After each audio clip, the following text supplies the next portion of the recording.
자, 오늘 함께 나눌 말씀의 제목은 견고한 언약을 지키라라는 제목으로 하나님의 말씀 함께 나누도록 하겠습니다.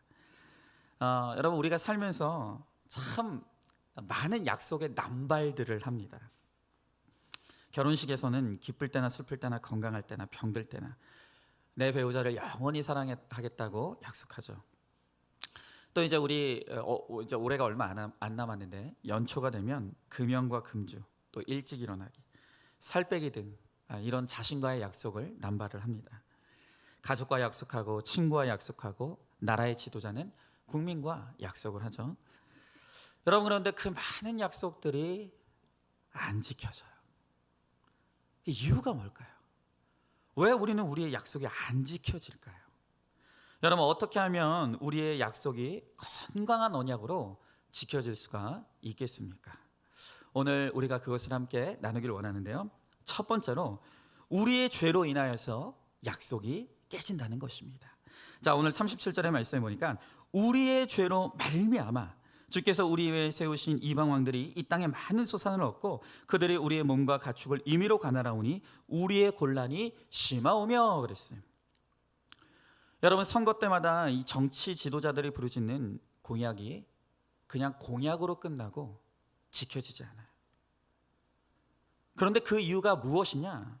우리의 곤란이 심하다는 것, 우리의 죄로 말미암아 우리의 곤란이 심하다는 것을 모르기 때문이에요. 여러분, 내가 죄인이라는 것을 모르는 결혼과 인간관계는 반드시 깨집니다. 여러분, 상대방이 못 믿을 인간이어서 약속이 깨지는 게 아니에요. 내 죄로 인하여서, 우리의 죄로 인하여서 결혼관계가 깨지고 동업관계가 깨질 수밖에 없는 것이죠. 자, 오늘 38절에 보니까 우리가 이 모든 일로 말미암아 이제 견고한 언약을 세워 기록하고 우리의 방백들과 레위 사람들과 제사장들이 다 임봉하나이다 하였느니라 그랬어요. 여러분, 그러므로 이제는 우리가 사람이 아닌 하나님과 견고한 언약들을 세워가야 돼요. 내가 당하는 모든 곤란이 바로 내 죄로 말미암은 것임을 인정하고 이제는 내 뜻이 아닌 하나님의 뜻대로 살겠다고 하나님 앞에 약속하는 거예요. 이 하나님의 약속을 지킬 때 우리는 그때부터 비로소 타인과의 약속, 나 자신과의 약속도 지켜갈 수가 있는 거예요. 내가 하나님 앞에 거룩하게 살기를 약속하게 될 때 바로 거룩을 인생의 목적인 우리의 삶을 통해서 사람과의 관계, 또 나 자신과의 약속 가운데 이 약속이 지켜지는 거예요. 자, 질문해 봅니다. 순결과 헌신을 맹세한 결혼의 언약이 지켜지고 있습니까? 성실과 발전을 다짐한 회사와 언약을 지키고 있습니까? 나와의 언약, 타인과의 언약을 끝까지 지키는 비결은 어떤 상황에서도 먼저 내 죄를 보는 것입니다.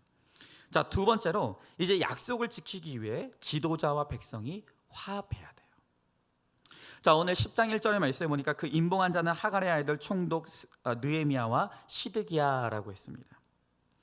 자, 이 느헤미야서 10장 1절부터 29절을 보면 견고한 언약에 임봉한 사람들이 나와요. 여러분, 여기서 이 임봉했다는 것은 서명하다, 사인하다, 도장 찍다라는 뜻이에요. 자, 이제 네 부류의 지도자가 임봉을 하고 남은 백성이 이제 지도자를 따르겠다고 오늘 맹세와 언약을 세우는 것입니다. 여러분, 오늘 여기서 임봉하여 도장을 찍는다는 것은 이 약속에 책임을 지겠다는 거예요. 어떤 일이 있어도 이 약속을 지키겠다는 확약이에요. 자, 오늘 그런데 이 약속을 함께 맺은 지도자의 네 부류가 27절까지 84명이 나와요. 그런데 그 이름의 뜻을 보면 50명 이상이 하나님과 관계된 이름의 뜻을 가지고 있다는 거예요. 여러분, 그러니까 믿음이 바탕이 되지 않는 한, 오늘 하나님을 신실하게 믿는 이 믿음이 바탕이 되지 않는 어떤 맹세도 깨지게 돼 있다는 거예요. 여러분, 그래서 불신결혼하지 말라는 거예요. 여러분, 이 세상은요, 법으로 불륜을 지켜주는 세상이에요. 공공연하게 드라마에서 불륜을 저지른 사람이 사랑한 게 죄는 아니잖아. 여러분, 이런 가치관에서 도대체 결혼이라는 맹세를 지켜야 될 이유가 어디에 있어요? 더 이상 이제는 이 결혼 관계에서 우리가 맺은 관계를 지켜야 될 명분과 이유가 사라진 세상이에요. 그런데 이런 세상에서 우리가 이 약속을 죽을 때까지 끝까지 지킬 수 있는 단 한 가지 이유와 근거는 뭐냐면 하나님을 믿는 믿음이에요. 우리가 하나님 앞에 서 있다라고 하는 이 믿음이 우리로 하여금 우리가 약속을 지키게 만드는 근거가 되고 동기가 되는 거예요. 자, 이제 네부리의 지도자들을 우리가 한번 볼 건데, 이 네부리의 지도자들 중에 제일 먼저 임봉한 사람이 느헤미야예요. 자, 느헤미야는 총독으로서 공직자의 신분이죠. 여러분, 이렇게 공직자가 너무 중요해요. 공직자가 가장 먼저 본을 보여야 돼요. 시드기야는 여호와는 의로우시다라는 뜻인데, 모든 사건이 의로우신 하나님께서 징계하실 필요가 있어서 왔음을 그는 인정하는 믿음이 있었다는 거예요. 여러분, 나라의 지도자들이 느헤미야와 시드기야처럼 하나님이 옳으심을 인정하며 그 믿음에 근거한 견고한 언약의 도장을 찍고 임봉하는 지도자가 될 때 비로소 그 나라가 평안해지는 거예요. 자, 오늘 이어지는 2절부터 8절의 말씀에 보니까 스라야, 아사랴, 예레미야, 바술, 아마랴, 말기야, 핫두스, 스바니야, 말룩, 하림, 무레못, 오바디야, 다니엘, 기느돈, 바룩, 무슬람, 아비야, 미야민, 마아시아, 빌게, 스마야이니, 이는 제사장들이요. 이름 너무 어려워요, 진짜. 네. 목사라도 그렇게 연습하고 왔는데도 어려워요. 여러분, 여기에 보면 견고한 언약에 임봉한 두 번째 부류의 사람들이 나오는데 그들이 누구냐면 제사장들이에요. 모두 21명이에요. 여러분, 그런데 이들의 이름의 뜻들을 면면들을 한번 살펴보면 여호와께서 권세를 잡으셨고, 여호와께서 도우셨고, 여호와께서 일어나실 것이고, 여호와 나의 왕이시고, 여호와께서 자라게 하셨고, 하나님은 나의 재판장 되시고, 여호와는 나의 아버지시다. 다 이런 이름들이에요. 하나님만이 권세를 가진 재판장이시고 말씀하고 도우시는 분임을 분명하게 고백하는 사람들이 제사장 그룹이 되어서 오늘 하나님과의 언약에 도장을 찍는 거예요. 여러분, 이렇게 공직자에 이어서 제사장 가문이 오늘 하나님과 세우는 이 언약에 사인하는 것을 보면 정부의 개혁과 더불어서 이 사회에서 가장 개혁을 단행해야 될 대상이 바로 교계의 지도자라는 것을 알 수가 있어요. 여러분, 정부가 썩어도 교회가 바로 서 있으면 나라는 살아요. 그러나 세상 지도자들이 아무리 잘한다 하더라도 교계가 썩으면 나라는 망해요. 여러분, 우리나라가 선지국 대열에 올라가려면 교계부터 하나님의 견고한 언약의 도장을 찍고 끊임없이 개혁해야 돼요. 기독교와 그리스도인들이 원칙을 지키고 내부의 개혁을 단행할 때 사회와 나라의 개혁을 일으킬 수가 있다는 것입니다. 우리가 잘 알지만 바다가 그 많은 바다가 이 짠맛을 내는 것은 고작 3%의 염분이라는 거예요. 아무리 세상이 썩었어도 우리 믿는 자만 하나님의 맛을 유지하면 교회는 반드시 이 세상은 반드시 유지가 되는 거예요. 그러나 오늘 교회가 무너지면, 특별히 오늘 제사장들이 임봉했다 그랬죠. 이 교회의 지도자들인 제사장이 무너지면 교회가 무너지기 때문에 사탄이 총공격을 하면서 오늘 교회의 지도자들을 공격하는 거예요. 그래서 영적 지도자는 먼저 자기 자신에게 개혁의 칼날을 끊임없이 들이대야 돼요. 끊임없이 들이대야 되는 거예요. 자, 오늘 9절부터 13절의 말씀에 보니까 또 레위 사람 곧 아사냐의 아들 예수와 헤나닷의 자손 중 빈누이 감미엘과 그의 형제 스바냐, 호디야, 그리다, 불라야, 하난, 미가, 르홉, 하사비아, 삭굴, 세레비아, 스바냐, 호디야, 바니, 분이 느요라고 그랬습니다. 자, 그 다음에 이제 이 도장을 찍은 사람들이 누구냐? 레위 가문의 17명이 도장을 찍는 거예요. 또 이 사람들의 이름의 뜻을 보니까 여호와께서 들으시고 여호와께서 구원하실 것이고 여호와의 나의 영광이 되시고 여호와께서 구별하시고 여호와께서 생각하시고 여호와께서 잘하게 하셨다 등이에요. 여러분, 이 레위인들이라는 것은 제사장 밑에서 실무를 담당하는 사람들이에요. 자, 이제 나라의 공직자들이, 교계의 지도자들이 도장을 찍고 나니까 그 다음에는 그 밑에 실무 담당자들이 이제 도장을 찍는 거예요. 여러분, 이 정치 지도자들이 공약을 실행하려면 투명한 실무 담당자들, 즉 이 레위인처럼 메시지를 전달하고 설득할 실력이 있는 사람들이 세워져야 돼요. 여러분, 제가 신문을 보니까 정권이 한번 바뀔 때마다요, 자리가 200자리가 바뀐다고 합니다. 그리고 거기서 파생되는 일자리가 무려 2만 개가 넘는다는 거예요. 그러니까 이 지도자들도 중요하지만 그 이제 지도자가 하나 바뀔 때마다 그 요소의 자리에 누가 세워지느냐, 어떤 실무자들이 세워지느냐가 너무 중요한 거예요. 여러분, 이 자리에, 실무자의 자리에 앉는 사람들이 레위 사람들처럼 되어서 기본에 충실하며 올바른 인사를 해야 되는 거예요. 여러분, 교회 안에서도 마찬가지예요. 목사 한 사람 가지고 절대 안 됩니다.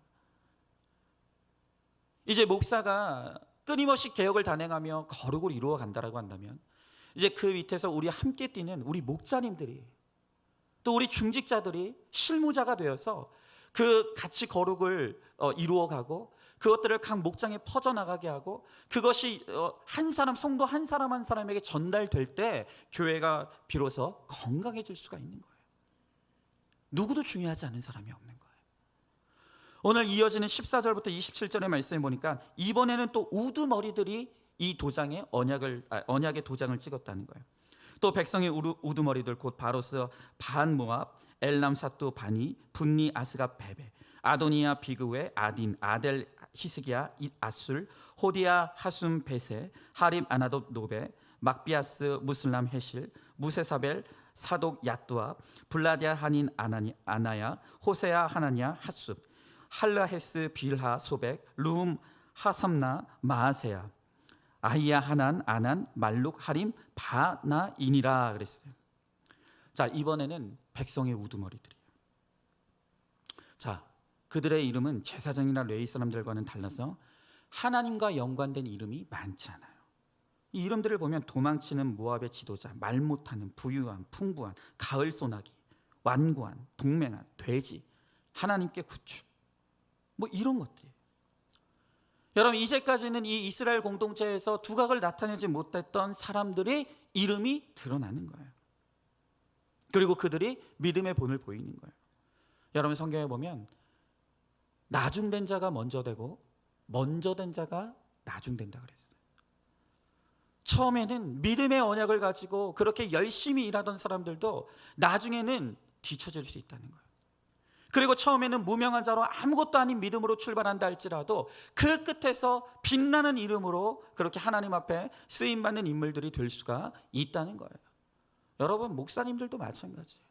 목사님들도 보면은 정말 승승장구하면서 너무나 큰 부흥을 일으키는 목사님들 가운데서 지금 이름도 없이 흔적 없이 사라진 분들이 너무 많아요. 여러분, 마지막이 중요한 거예요. 마지막에 내 이름이 구원의 이 책에, 언약의 책에 기록이 되느냐 안 되느냐가 너무너무 중요한 거예요. 여러분, 지금 내가 믿음이 있다는 것에 안심하지 마세요. 내 이름이 마지막 그 생명책에 기록된 그날에 이르기까지 우리는 믿음의 경주를 포기해서는 안 된다는 거예요. 자, 오늘 28절부터 29절의 말씀에 보니까 그 남은 백성과 제사장들과 레위 사람들과 문지기들과 노래하는 자들과 느디림 사람들과 및 이방 사람들과 절규하고 여호와의 율법을 준행하는 모든 자와 그들의 아내와 그들의 자녀들 곧 지식과 총명이 있는 자들은 다 그들의 형제 귀족들을 따라 저주로 맹세하기를 우리가 하나님의 종 모세를 통하여 주신 하나님의 율법을 따라 우리 주 여호와 모든 계명과 규례와 율례를 지켜 행하며 그랬어요. 자, 오늘 말씀에 이 네 부류의 지도자가 본을 보이고 도장을 찍으니까 이제 백성들이 저절로 맹세하는 거예요. 도장까지 찍을 신분은 안 되지만 지도자가 본을 세우니 백성이 저주로까지 맹세하면서 율법을 지키겠다고 온 공동체가 서원을 해요. 여러분, 1등 국가, 세계 인류 국가가 되는 원동력이 뭔지 아십니까? 그건 첫째도 화합이고 둘째도 화합이고 셋째도 화합이에요. 여러분, 우리 교회가 정말 좋은 교회 되는 길이 무엇인지 아십니까? 헌금 많이 하는 사람들이 많이 일어나는 교회가 1등 교회가 아니라 화합하는 교회가 1등 교회예요. 지도자와 백성이 한 마음이 될 때 나라가 발전해요. 자발적으로 백성들이 지도자를 따르고 성도가 목회자를 따르고 목원들이 목자를 존경하고 사랑하고 따라가면 그 나라, 교회, 목장 반드시 부강하게 되어 있다는 거예요. 여러분, 제가 이번 주에 영국의 유명한 정론지죠, 이 가디언지에서 아주 주목할 만한 기사 하나를 보게 되었어요. 그런데 이 가디언지에 실린 기사의 제목이 뭔지 아십니까? 우리는 왜 한국처럼 방역이 안 될까? 여러분 놀라운 거예요. 여러분 영국이요, 우리나라보다 훨씬 선진국이라고 그렇게 불리는 나라예요. 그런데 이 나라의 정론지가 무슨 기사를 냈냐 하면 왜 우리는 한국처럼 방역이 안 될까라는 분석 기사를 낸 거예요. 그런데 이 신문에 따르면 이 영국도 코로나와 관련해서 진단검사 추적 프로그램을 가동하는데 무려 120파운드, 그러니까 우리나라 돈으로 치면 잘 들으세요, 17조 7천억 원이 소요됐다고 합니다. 상상이 가십니까? 지금 이 코로나를 이겨보려고 영국에서 17조 7천억을 썼다는 거예요. 그런데 안 돼요. 이게 지금 안 되는 거예요. 제가 오늘 아침에도 기사를 보니까 지금 영국이 셧다운을, 그 국가 봉쇄령을 내렸어요. 안 되는 거예요. 그러니까 강제적으로 지금 집 밖으로 나오지 말라고 완전히 문을 닫아버린 거예요. 그러면서 이제 그들이 그 기사에서 왜 우리는 한국처럼 안 될까? 여러 분석 포인트를 잡는데, 그런데 그 가운데서도 제가 주목했던 부분이 어디냐? 이 가디언지가 영국과 우리나라의 차이가 뭐냐? 국민성의 차이라는 거예요. 무슨 말이냐? 한국과 달리 영국에서는 철저한 개인주의라는 거예요. 그래서 사생활 침해에 대한 불신이 끝내 시민의 자발적 참여라는 동력을 끌어내지 못했다. 정부가 그렇게 많은 돈을 쏟아붓고 그렇게 노력하는데 결국엔 이게 실패할 수밖에 없는 게 뭐냐면 국민들이 참여해 주지 않는다는 거예요. 워낙 개인주의가 강하다 보니까 국가가 뭔데 나의 자유를 침해하냐 하면서 따르질 않는 거예요. 안 된다는 거예요. 여러분, 이것을 뒤집어 말하면 지금 이 신문은 무엇을 말하고 있는 것이죠? 우리나라의 코로나 대응이 그래도 이만큼이라도 되고 있는 이유가 뭐냐? 정부의 노력만 가지고 되는 게 아니라는 거예요. 여러분, 정부도 허점 많아요. 못마땅한 거 많아요. 특별히 지금 우리 교회에 대해서 하고 있는 일을 보면 저도 억울할 때 많아요. 그런데 그럼에도 불구하고 지금 우리나라가 이만큼이라도 코로나를 잘 통제하고 이겨낼 수 있는 이유가 뭐냐? 국민들의 자발적인 참여라는. 나 한 사람으로 말미암아 다른 사람이 피해 입을 수 있다라고 하는 이 공동체에 대한 책임감을 가지고 자발적으로 우리 국민들이 지금 이걸 따라주고 있다는 거예요. 그 결과라는 거예요. 여러분, 그러니까 우리는요, 선진국이라고 부러워할 것 없이 좀 우리나라에 대한 스스로의 자부심이 좀 있었으면 좋겠어요. 우리나라가 이런 대단한 나라예요. 여러분, 그런데 이걸 다시 한번 뒤집어 말하면 나라가 어렵습니까? 나라가 힘듭니까? 그게 반드시 정부의 책임만은 아니라는 거예요. 각 기관, 국민 개개인도 우리의 죄로 인해 우리의 곤란이 심하다는 것을 인정하고 함께 회개해야 되는 거예요. 여러분, 어떤 상황도 누구 때문이 아니에요. 우리가 그리스도인 지도자를 가질 그릇이 안 된 탓이고, 교회가 그만큼 사람을 키우지 못한 탓이에요. 우리 그리스도인들이 정직한 문화들을 이 세상에 뿌리내리지 못한 그 죄로 인하여서 우리가 지금 곤란을 겪고 있다는 것을 우리는 깨달아야 돼요. 이런 공감대가 형성되고 운동이 일어날 때 공약이 실현될 수 있고, 이 백성이 견고한 언약에 우리가 함께 도장을 찍을 수가 있는 것이에요. 자, 질문해 봅니다. 나는 가정에서 자녀들이 자발적으로 따르고 싶어하는 부모입니까? 성도들이 따르고 싶은 사역자, 직원들이 따르고 싶은 상사입니까? 구성원들이 자발적인 화합을 이루고 조직의 발전을 위해 실천과 헌신의 본을 보이고 있습니까? 자, 세 번째로 이제 이 견고한 언약에 맹세한 사람들이 있어요. 자, 오늘 28절의 말씀에 보니까 그 남은 백성과 제사장들과 레위 사람들과 문지기들과 노래하는 자들과 느디림 사람들과 및 이방 사람들과 절규하고 하나님의 율법을 준행하는 모든 자와 그들의 아내와 그들의 자녀들 곧 지식과 총명이 있는 자들은 그랬어요. 여러분, 누가 이 견고한 언약에 맹세한 백성들입니까? 느디림 사람들, 문지기, 노래하는 사람들이었다는 거예요. 여러분, 이 견고한 언약에 동참한 백성들의 특징이 뭐냐? 하나같이 비천하고 자신을 내세우는 사람들이 아니에요. 느디림이 누구입니까? 이 이스라엘 공동체의 노예 계급들이에요. 그런데 그들이 견고한 언약에 동참하는 거예요. 문지기들은 어떤 사람입니까? 여러분, 성벽을 다 지었어도 문짝을 달지 못하면 성을 지킬 수 없어요. 문지기들은 그 성을 지키는 사람들. 그리고 노래하는 사람들은 성전과 예배를 위해서 꼭 필요한 사람들이에요. 이름도 없지만 빚도 없지만 지도자를 섬기면서 나는 족합니다. 나는 죄가 많습니다. 하나님 은혜 없이는 살 수 없습니다. 오늘 이 믿음을 고백하는 백성들이 오늘 이 견고한 언약에 동참하여 도장을 찍더라는 거예요. 여러분, 이렇게 하나님의 율법을 준행하는 모든 자들이 견고한 언약에 동참해요. 여러분, 최고의 지도자는 누군 줄 아십니까? 말씀을 경외하고 말씀대로 사는 사람이에요. 미국 역사상 최고로 존경받는 지도자가 누구냐면 여러분도 잘 아는 링컨 대통령이에요. 그런데 그의 최종 학력이 어딘 줄 아십니까? 초등학교예요.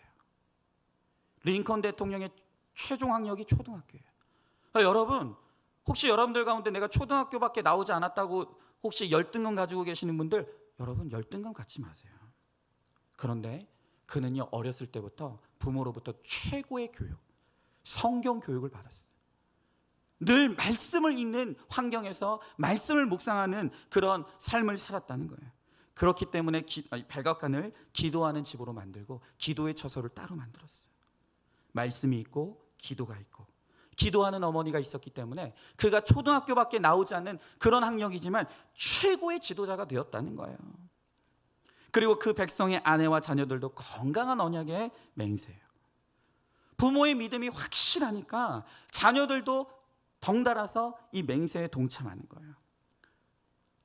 여러분, 그래서 가장 믿음의 부모가 너무 중요해요. 가정이 믿음으로 설 때 공동체도 건강하게 설 수가 있는 거예요.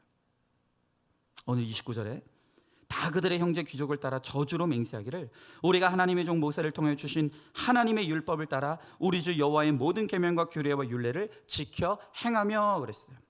여러분, 오늘 여기서 저주로 맹세한다라는 것은 무슨 뜻이냐면 내가 오늘 이 하나님의 말씀을 안 지키면 저주를 받아도 나는 할 말이 없다라고 하는 의지의 표명이에요. 여러분, 이게 누가 무슨 강요한다고 되는 일이겠습니까? 목사가 강단에서 아무리 외쳐도 내가 안 따르면 안 되는 거예요. 그러나 지도자들의 삶으로 보여준 것이 있을 때 이런 자발적인 맹세가 이루어져요. 막 이혼 안 된다, 불신결혼 안 된다, 설교만 해서는 안 된다는 거예요. 이혼, 불신결혼으로 고난을 겪는 사람들, 그럼에도 하나님의 말씀으로 회복된 사람들의 간증을 들려줄 때 성도들이 자발적으로 말씀을 지키기로 결단하는 거예요. 여러분, 저는 이번에 우리 임양수 전사님이 큰 일을 겪으셨어요. 그리고 겪고 있어요. 제가 그 모든 과정들을 옆에서 지켜보면서 정말 보석 같은 분이다. 진짜 보석 같은 분이다. 목사보다 정말 하나님의 구속사의 말씀에 깨어있는 분이다. 그 경황이 없는 중에도 하나님의 말씀을 붙잡고 말씀으로 그때그때 상황을 해석해 나가고 그리고 말씀에 맞는 그 적용들을 이루어 나가는 모습들을 보면서 정말 지도자감이다. 좀 무섭더라고요. 너무 김영재 목사님 닮아가는 것 같아서 나중에 목사 안수 받고 이 개척한다고 하면 어떡하나.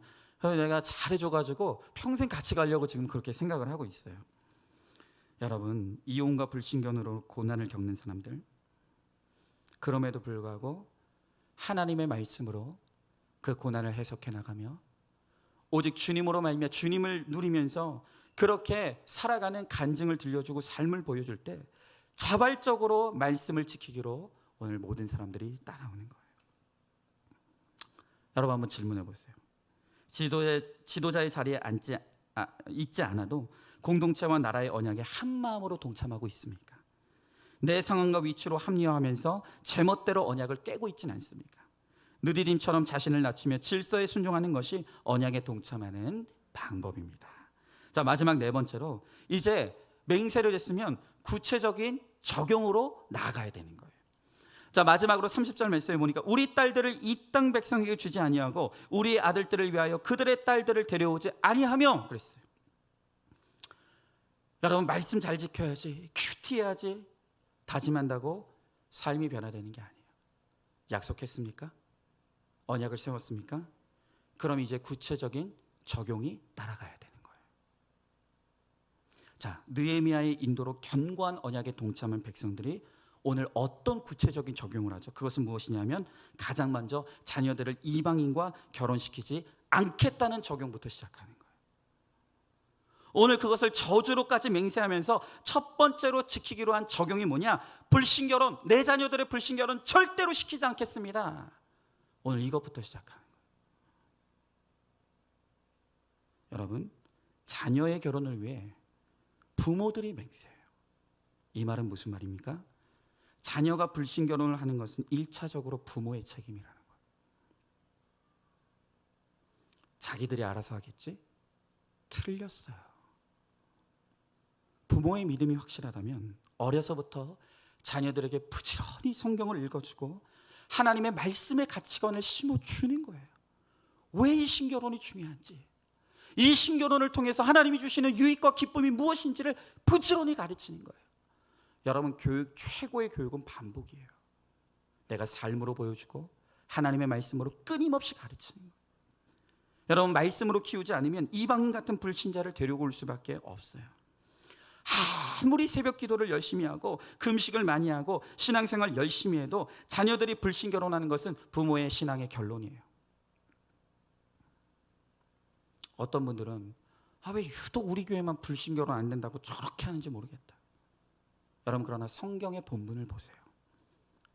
느헤미야서뿐만이 아니라 성경의 곳곳에서 불신결혼을 막으시는 하나님의 말씀이 너무나 분명하게 기록이 되어 있는 거예요.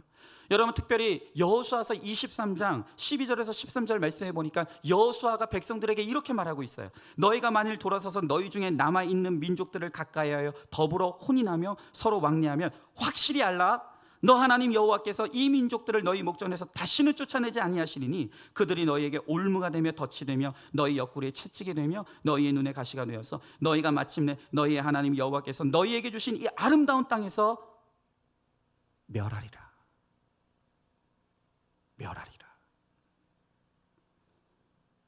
여러분, 모든 악의 총체는 바로 이 불신결혼이에요.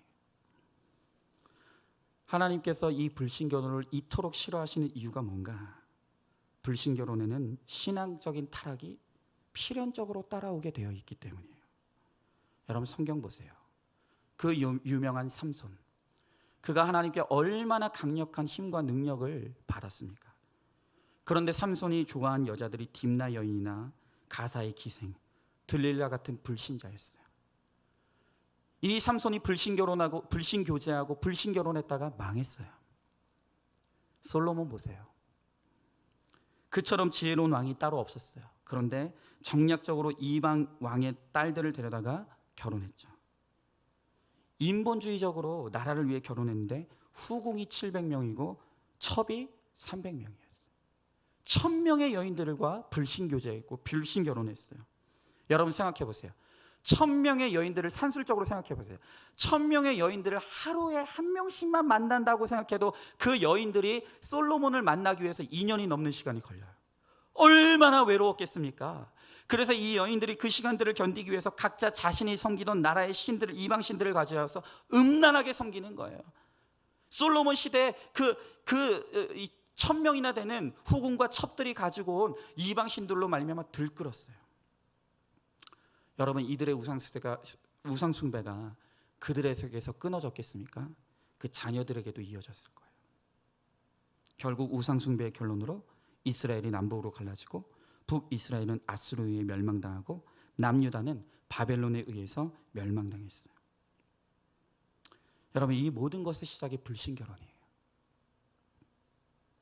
우리는요, 오늘 이 솔로몬처럼 내가 지혜롭고 똑똑하다고 생각하면서 정략적으로 결혼하고 또 육신의 정욕으로 탐심으로 결혼해요. 이미 몸을 버렸으니 결혼해야 된다면서 불신결혼하고 또 외모에 빠져서 음란으로 불신결혼을 하는 거예요.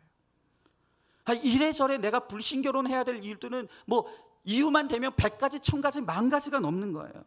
악한 정욕, 적극적인 정욕, 수동적인 정욕, 모든 총체적인 것이 불신결혼인 거예요. 어떤 분들은 그런 말해요. 교회 내 남녀가 성비가 안 받는데, 우리 교회는 작은 교회라서, 우리 교회에서는 찾을 수 없는데 무조건 불신결혼을 금하면 어떻게 하느냐.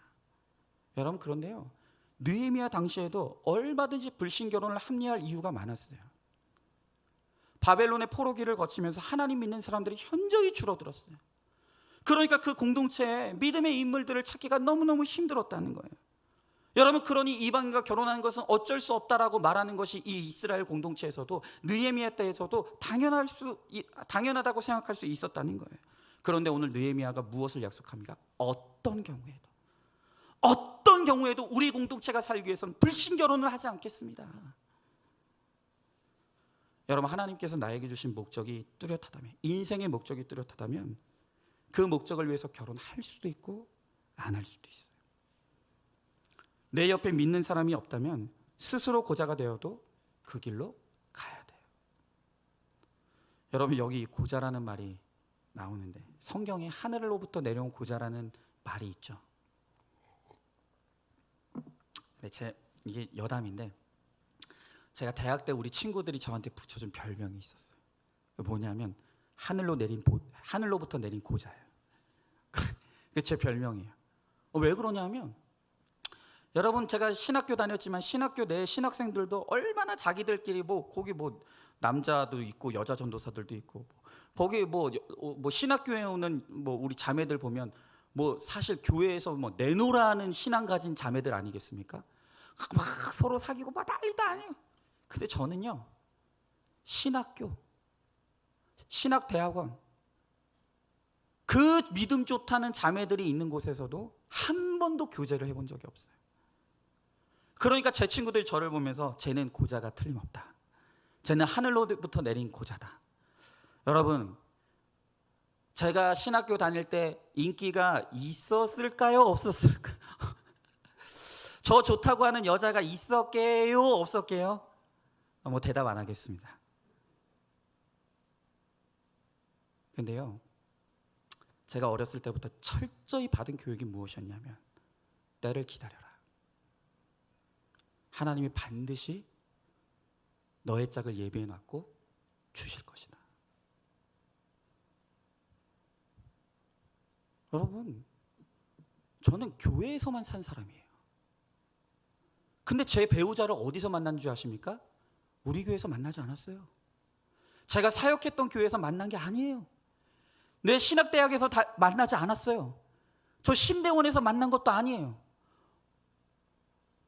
어느 날 제 아버님이 기독교 신문에다가 좋은 신랑감 구합니다 하고 신문 광고 냈는데, 그걸 우연히 봤던 어떤 아는 장로님에 의해서 선봐서 결혼했어요. 여러분, 하나님이 손이 짧아서 우리를 돕지 않으시는 게 아니에요. 내 믿음의 원칙과 인생의 목적이 분명하지 않기 때문이에요. 제가 하나님 앞에 맺은 언약이 무엇이었냐면, 하나님, 나는 정말 목사의 삶을 살아가야 되는데 정말 제 배우자가 너무 중요해요.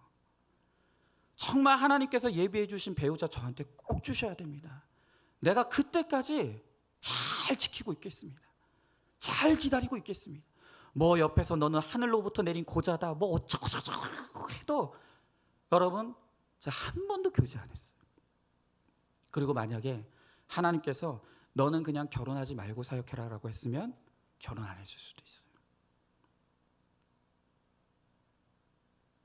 여러분, 우리 인생의 목적만 분명하면 하나님이 정확하게 인도하세요. 정확하게. 이스라엘 자손들은 포로 생활이 끝나고 나서 불신결혼이 악인 걸 알았어요. 우리가 이렇게 고난당할 수밖에 없었던 그 시작점이 바로 이 공동체에 불신결혼이 들어오기 시작하면서 우리 공동체가 파괴되었다는 걸 이들이 알았다는 거예요.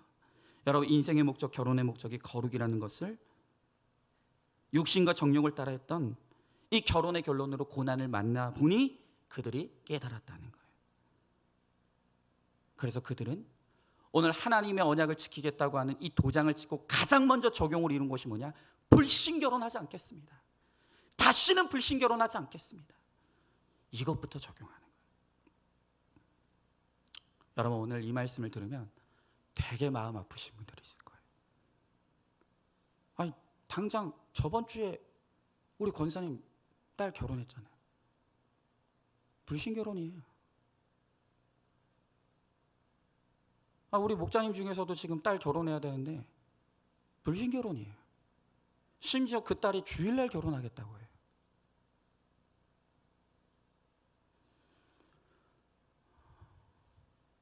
여러분, 저는 이런 상황을 볼 때마다 너무 마음이 아파요. 하지만 그런 일이 벌어졌다라고 한다면 이것이 내 신앙의 결론이라는 것을 인정해야 돼요. 회개해야 돼요. 그리고 이제 뭘 준비해야 될까요? 여러분, 내 자녀들이 결국엔 불신결혼했다면 이제부터 우리 믿음의 부모들 뭘 준비해야 될까요? 여러분, 불신결혼에 무슨 선한 게 있겠어요? 음란한 나와 음란한 너가 만나는데 그 결혼이 어떻게 고난이 없겠어요? 그러면 이제부터 우리 믿음의 부부들이 준비해야 될 건 무엇이냐면 내 자녀들의 결혼생활, 가정생활 가운데 고난이 없게 해달라고 기도할 것이 아니라 내 자녀들의 가정 가운데 이 불신결혼의 결론으로 고난이 왔을 때 그때 바로 이 복음을 외칠 수 있도록, 오늘 이것이 너희들을 찾아오시는 주님의 구원의 사건이라고 외치고 오늘 그들을 말씀으로 이끌어줄 수 있는 믿음의 실력을 갖출 수 있도록 이제부터 우리 믿음의 부모들을 그걸 준비해야 되는 거예요. 여러분, 그러나 먼저 아직 기회가 남아있는 분들이 있다면 불신결혼하지 않겠다고 자녀들에게 맹세시켜야 돼요. 쉽게 만나서 쉽게 헤어지는 세상의 가치관으로 결혼하면 거기에 상처만 남아요. 그리고 그 상처가 되물림 되는 거예요. 하나님과의 언약을 목숨처럼 지키고 성경적인 가치관으로 양육할 때 그 가정이 견고해져요. 여러분, 마지막으로 이 말씀만 하고 마칠게요.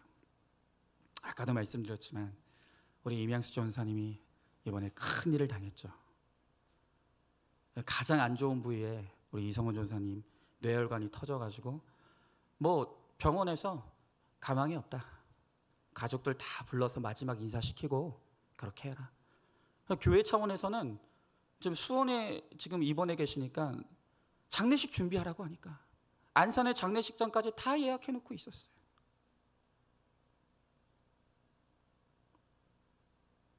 네, 여러분 이런 기회를 놓치시면 안 돼요. 우리 임양수 전사님, 이성호 전사님의 수고로 지금 약재료가 생겼잖아요.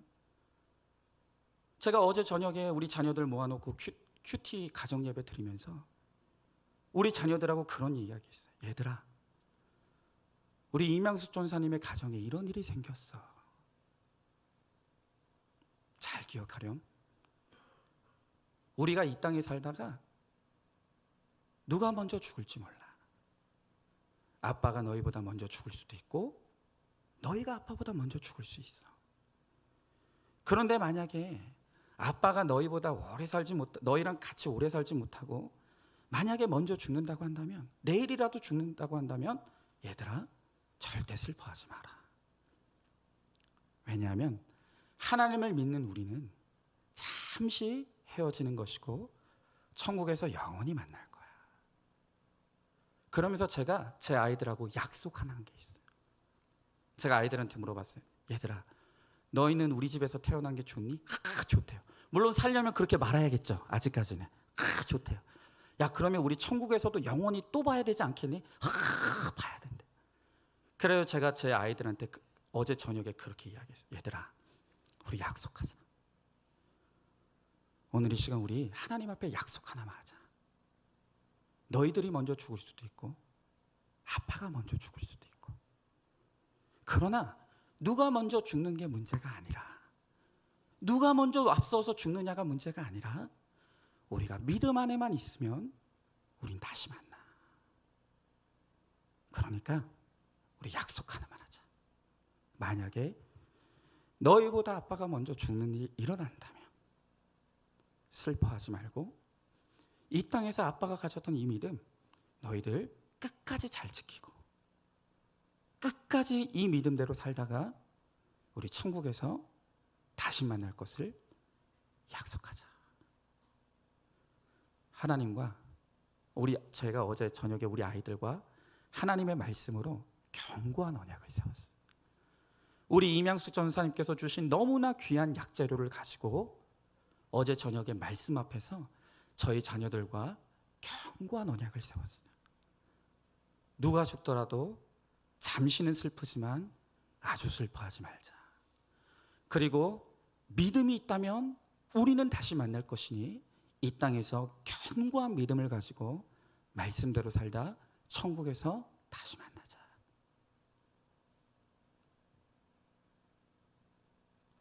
그 언약을 세웠어요.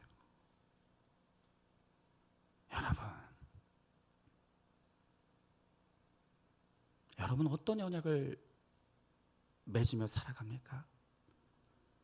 여러분 모든 인간적인 약속은 다 깨져요. 여러분 오늘이라도 하나님 나 부르면 내가 어떤 대단한 약속을 했더라도 나는 그 약속 지키지 못해요.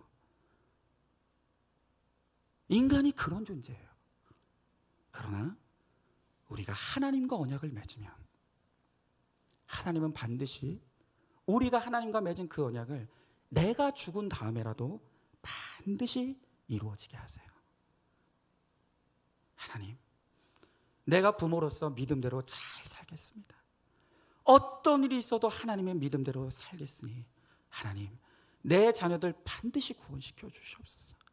내 가정의 구원이 이루어지게 하여 주시옵소서. 여러분, 내가 그 약속의 성취를 이루지 못하고 죽는다 하더라도 하나님은 내가 하나님과 맺은 언약을 통해서 내 죽은 다음에라도 반드시 그 언약을 지켜주실 줄로 믿습니다. 여러분, 하나님과 언약 맺으세요. 하나님과 오늘 믿음대로 살 것을, 내가 인생의 목적을 거룩과 구원에 두고 살 것을 언약하세요. 그리고 그 언약대로 내가 믿고 살고 누리며 살아갈 때 하나님은 반드시 나 대신에 내 언약을 책임져 주시고 내 가족의 거룩과 구원을 이루어 주실 줄로 믿습니다. 여러분, 말씀을 마칩니다. 오늘 이 느헤미야와 이스라엘 백성들이 견고한 언약을 세웠어요. 하나님, 우리가 이러한 심한 곤란을 당한 것은 우리의 죄 때문입니다. 이제는 말씀대로 살겠습니다. 주님을 떠나지 않겠습니다. 하나님, 주님과 언약을 세우는 이 공동체를 지켜주시고 주님 살려주시옵소서. 여러분, 오늘 우리 이명수 전사님은 그 가정을 통해서 얼마나 귀한 약재료를 주시는지 모르겠어요. 이번 주에 시편을 묵상하면서 시편 8편에 모르겠습니까? 우리가 다 주의 손가락으로 만들었다 그랬어요.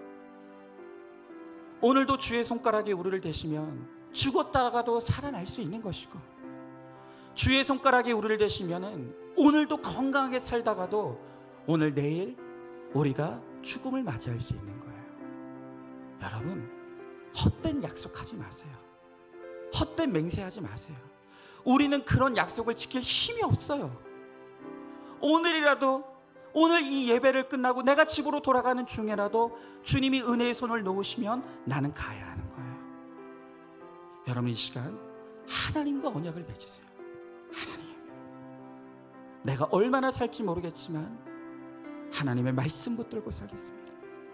믿음으로 살겠습니다.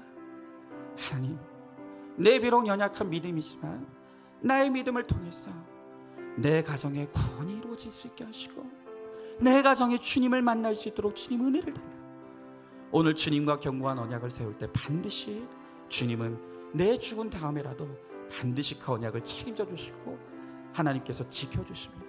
오늘 이 시간 이 찬양 우리 같이 찬양할 때요 주님 말씀하시면 내가 나아가겠습니다. 주님 뜻이 아니면 내가 멈추겠습니다. 주님의 뜻이면 내가 나아가겠습니다. 오직 주님과 언약 맺고 살아가는 인생이 되겠사오니 주님 나와 함께 하시고 내 가정과 함께 하시고 주님 우리 가운데 구원의 역사가 일어날 수 있도록 은혜를 베풀어 달라고 이 찬양 우리 같이 찬양합니다.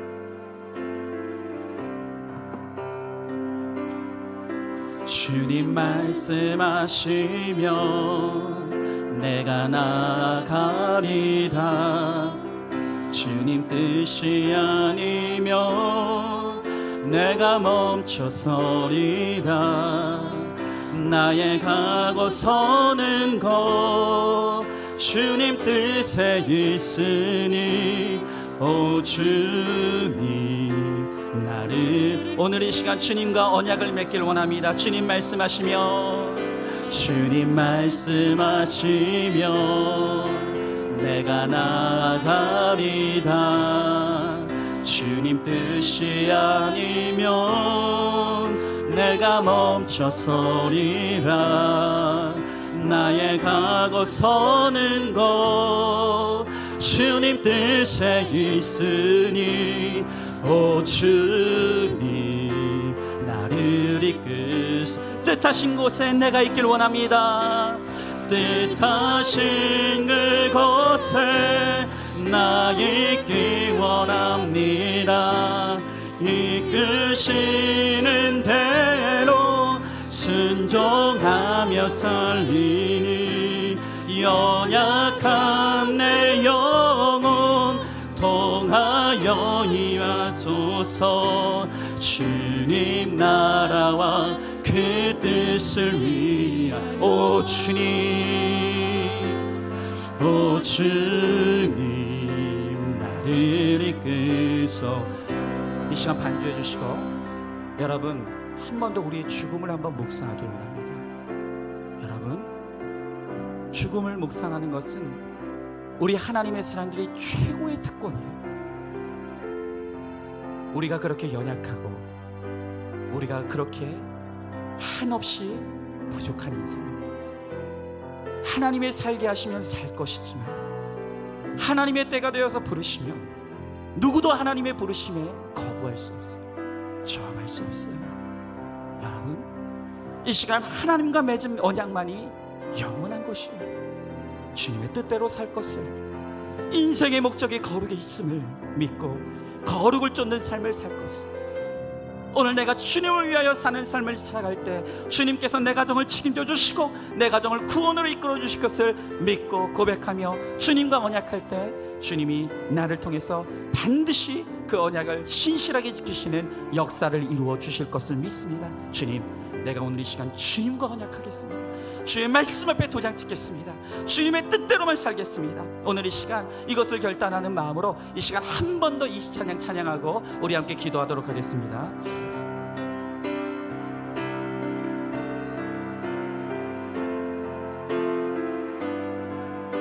우리가 찬양합니다. 주님 말씀하시며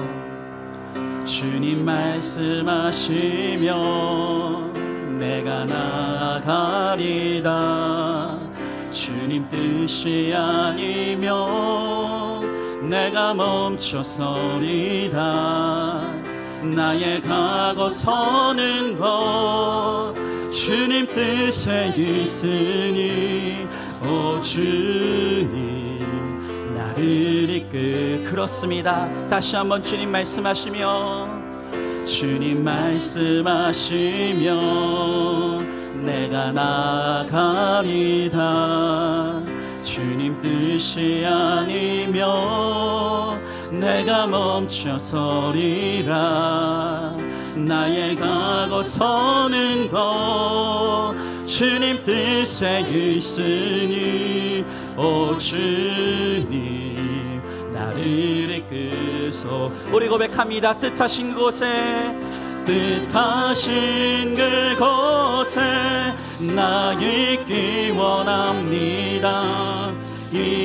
이끄시는 대로 순종하며 살리니 연약한 내 영혼 통하여 일하소서. 주님 나라와 그 뜻을 뜻하신 곳에 내가 있기를 원합니다.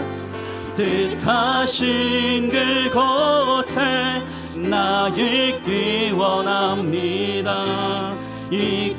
이끄시는 대로 순종하며 살리니 연약한 내 영혼 통하여 일하소서. 주옵소서. 주님 나라와 그 뜻을 위하여 주님 나를 주님 나를 이끄소서. 주님 나를 이끄소서. 아멘. 여러분, 이 시간 우리 다 같이 한번 기도하기 원하며, 그렇습니다. 주님의 뜻이면 오늘도 우리는 살 것입니다.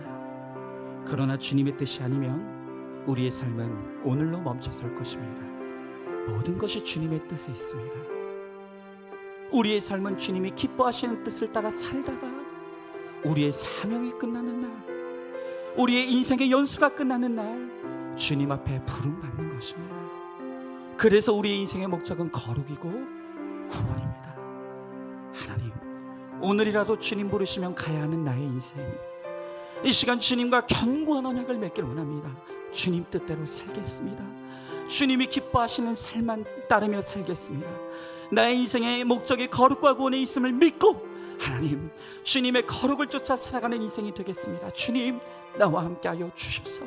내 인생을 이끌어 주시고 하나님, 주님의 뒤를 쫓는 우리 인생을 통하여서 내 가정의 거룩과 구원이 이루어질 수 있도록 주님 은혜를 베풀어 주시옵소서. 오늘 이 시간 우리 간절히 소망하는 마음으로 우리 다 같이 함께 기도하며 나가도록 하겠습니다. 기도하겠습니다.